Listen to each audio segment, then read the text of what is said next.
همدغه حدیث مبارک کې راځي رسول الله مبارک بیان فرمایي چې الله جل جلاله رمضان المبارک روزه په تاسو باندې فرض کړی دا وسننت قیام او دی قیام او تراویح دا ما سنت کړی او دا زما سنت دی او سنت مؤکده دی. رسول الله مبارک د عذر د وجه نه دا پرې غوستلې. نور چې کومه چې د عذر د وجه نه یو شی پاتې شي نو دې ته معمول بها حکمن ویل کېږي. دا حکمن په دې باندې قربان شم عمل دا جاری دی. پوندې باندې بیا کار همدا قصر روان صحابه کرام په کورونو کې تراویح کول رسول الله مبارک ورته ونوته. ابو بکر صدیق رضی الله عنه دور هغه ټول د جنگونو دور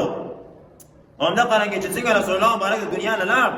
نو خلکو د زکات نه انکار وکړ. ابو بکر صدیق رضی الله عنه ټول هغه دور خلافت د مقابلو کې تیر شوی دی. نو په دغه بنیاد باندې په خاص انداز دا مقرر نه کړ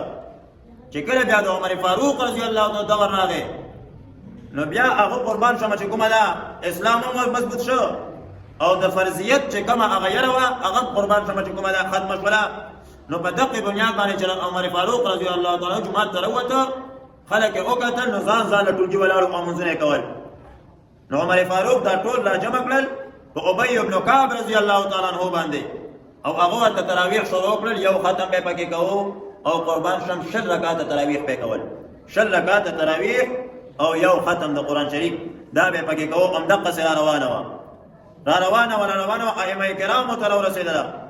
امام ابو حنیفه، امام مالک، امام شافعی، امام احمد ابن حنبل رحمهم الله دا څلور واړه د مذاهب او غټ امامان دا په دې باندې متفق دي چې تراویح دا 60 رکعات دي بس. بیا د امام مالک رحمه الله یو قول پکې د شپږ 10 رکعاتونو راغلي دي چې تراویح د شپږ 10 رکعات دي. اصل کې د په مدینه منوره کې امام مالک رحمه الله په مکه مکرمه کې به خلکو 4 رکعات تراویح وکړل. بیا چې دا کومه دمه په دې کې به طواف کو نو اته مدینه منوره کې خدا نه و نو په دغه بنیاد باندې هغه به شپږ 10 رکعات ادا کول. 3 رکعات وتر نو 39 رکعاتونه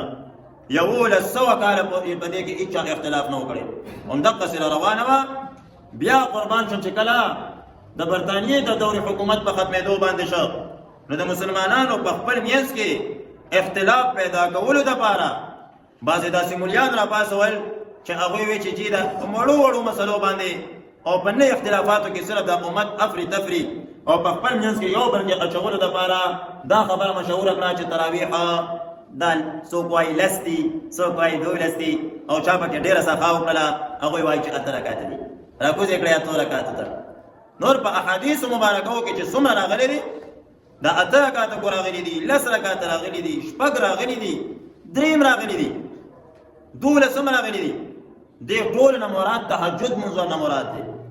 دې نه مراد د تراویح منځ نه دي. تراویح منځ 60 رکعات رسول الله مبارک هم کړیو او د رسول الله مبارک نه بعد عمر فاروق په 60 رکعاتو باندې ابی ابن کعب رضی الله عنه دا ورولې دي چې 60 رکعات تراویح کوا او یو پکې د قران شریف قربان شمه دا ختم کوا. او رسول الله مبارک عمل کو یو طرف ته کی صرف د عمر فاروق عمل نه واخلي.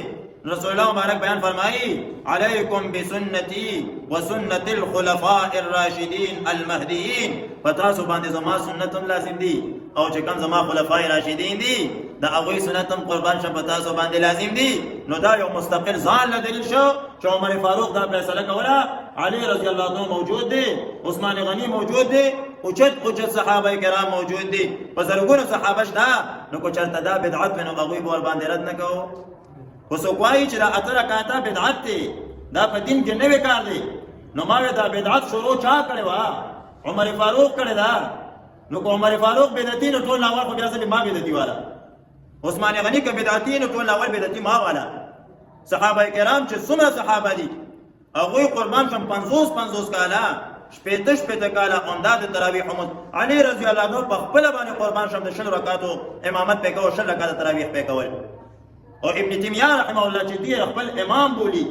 او ځان د پاره چې کومه دا یو خاص سړی غني لہذا چې کومه دا هغه د 60 رکعاتو تراویح قایل او هغه خپل عمل ما دا په 60 رکعات تراویح باندې دی. خیر دا خبره بالکل واضحه ده. اظهر من الشمس ته نور څه په دې باندې دلایل نه خو دا موجوده دور کې خلک را لګيږي وایي چې څوک وایي ته دی او څوک وایي لس دی څوک وایي 12 دی. چې تاسو دې خبره تاسو برپور پته چې تراویح دا 60 رکعات دي او سنت مؤکده دي او چې څوک قربان شمه پرې دي په د باندې ملامتیا ده او ګناه ده ور باندې. خو ستا دماغو ته به یو اعتراض راغلی چې رسول الله مبارک ولې پرېښوسته خو فرض کېدا نو پرېږده چې فرض شوی وی که نه نو ما وی کو چېرته فرض شوی وی نو بیا به قربان شمه چا نه وی کړی ګناهګارېده به نو ته وایې چې سنت ونه کړي نو بیا هم ګناهګارېږي خیر د فرض پرېښوستونکي زیات ګناهګار دی او د سنتو پرېښوستونکي دومره ګناهګار دی خو دومره ګناهګار نه دی نو ته وایه چې دومره ګناهګار نه دی نو مسیس ته به یې پرېږدو که نه ما وایي نه غټه سکروټه راواخله او یو بله دړه راواخله او د کپړو په صندوق او د په کپړو الماری کې یې کېږده نقصان کوي که نه کوي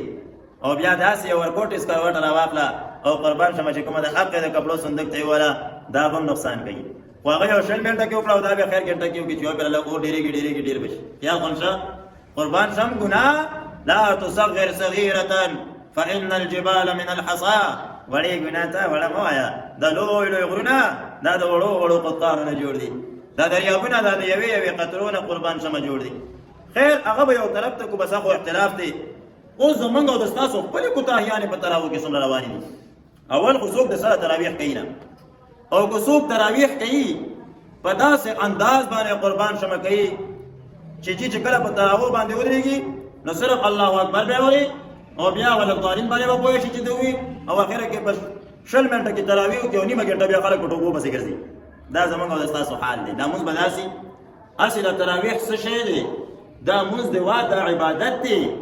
دا سټینډ سیټ نه دی چې تا سټینډ سیټ وکړو بس په 15 منټ کې تا تراویح پوره کړلې کار دې سم دی ماشاءالله پلان کیسه کې مولا دی 100 دی 100 بس هغه چې کومه ده په 10 منټو کې تراویح ختمې کی هلکه وا مونځ دی او بعضې مقتدیانو کې هم داسې ظالمان او مولا ته وایي چې مولي صاحب موږ وایي تنګېږو ولاړ په کوم ځای کې په جومات کې ولاړې په جومات کې تنګېدل دا د منافقت علامه ده دا د نفاق علامه ده چې منافق سړی دا په جومات کې تنګېږي په جومات کې تنګېدل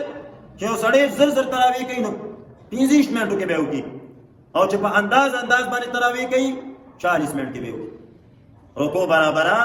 سجده برابره قیده برابره